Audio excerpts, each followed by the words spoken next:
It was 11:30 p.m., and the only sound in the kitchen was the trembling tap of Maria's fingernails against her phone's calculator. That's all?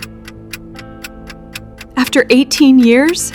But 10 years later, at this very same hour, Maria had nothing left to calculate. She had learned how to build a machine that made money for her. It all started that night. She was terrified of a number. $29,000, her entire net worth after 18 years of teaching. After 18 years of math, exams, short summers, and paychecks that always disappeared somewhere before the end of the month, bills were spread across the kitchen table. Maria had a cup of cold coffee beside her that she'd forgotten to drink. Rent, insurance, a credit card with 22% interest that took a piece of her life every month like an uninvited guest. Danny's voice from the end of the hallway broke the heavy silence of the kitchen. Mom, when do colleges send acceptance letters? Danny was 17. He had big dreams, and Maria always wanted that for him. But that night, hearing the question felt like someone wrapping their hand around Maria's throat and squeezing. Maria answered in a voice she tried to keep steady. "Spring, honey." Okay, good night. "Good night." Maria looked back at the numbers on the table. She was 45 years old. The kitchen wall paint was peeling, and the old window rattled with every gust of wind, just like Maria's heart. She picked up her phone. A video appeared in her YouTube feed. A man in a blue suit talking about a teacher who'd started from zero at 43 and retired 10 years later with over $2 million. Maria let out a short, tired laugh. Under her breath, to the empty kitchen, she said, "Yeah, right." She closed the video. But 15 minutes later, in the darkness and silence, she opened it again. This time, she wasn't just watching, she was listening with everything she had. The man talked about maximum effort, about 5 pillars that could change everything if you had 10 years. Maria put on her headphones. She didn't want Danny to hear. She listened until 1:30 a.m.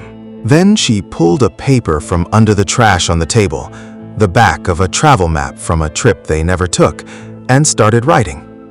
What do I have? What can I cut? What do I know that only the school profits from? 2 weeks later, Maria sat down one afternoon and canceled all her monthly subscriptions.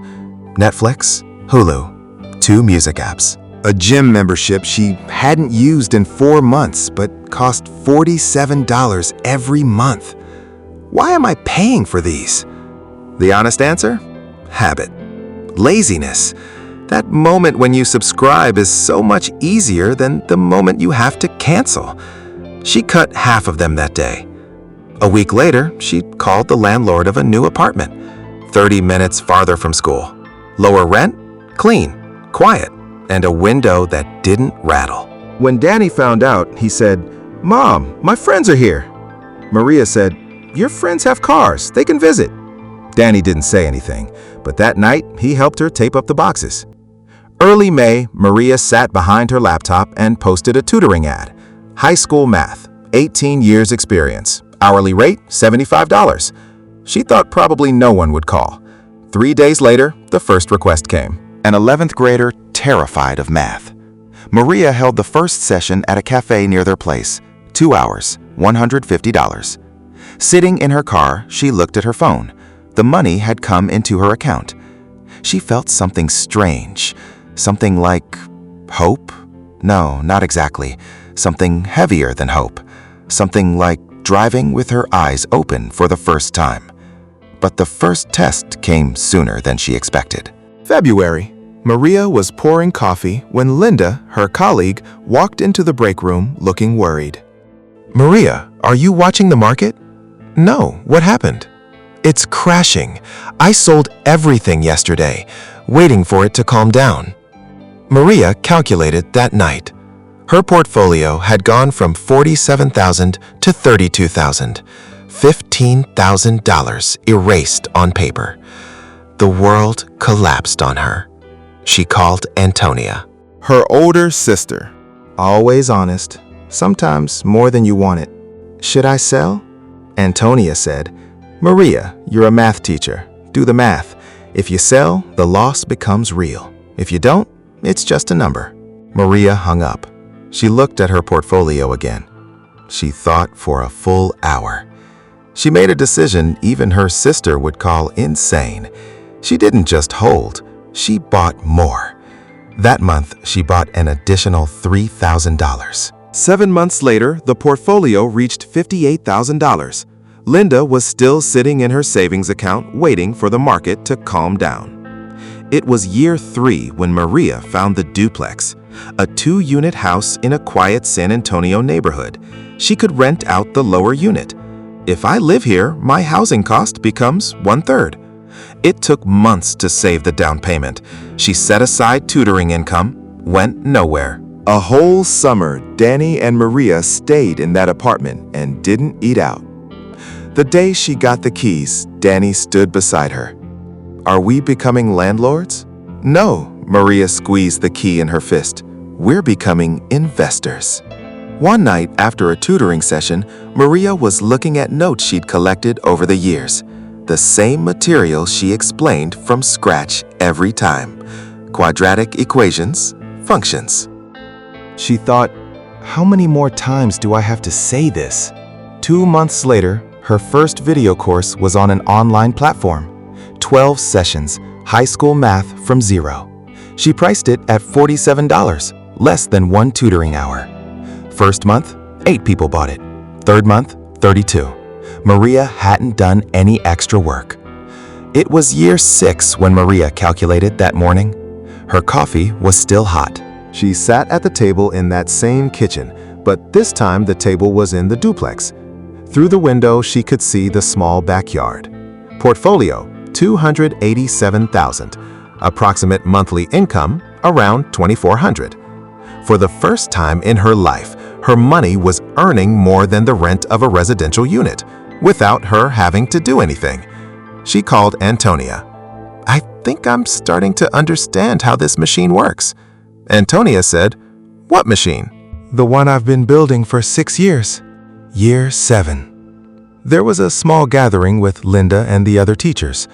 Maria quietly told Linda about her progress and cried. Linda said, Maria? I'm happy. It's just...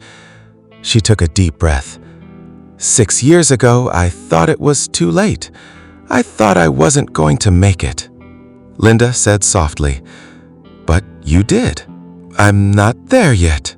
You're going. An autumn morning, year 10.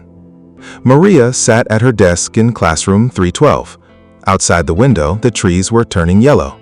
A student, a small boy with glasses who always sat in front, raised his hand. Mrs. Delgado? Yes. Why are you still teaching? Some of the kids laughed. Maria laughed too. Because I like it. The boy said, But you could retire? Maria paused for a moment. Yes, I could.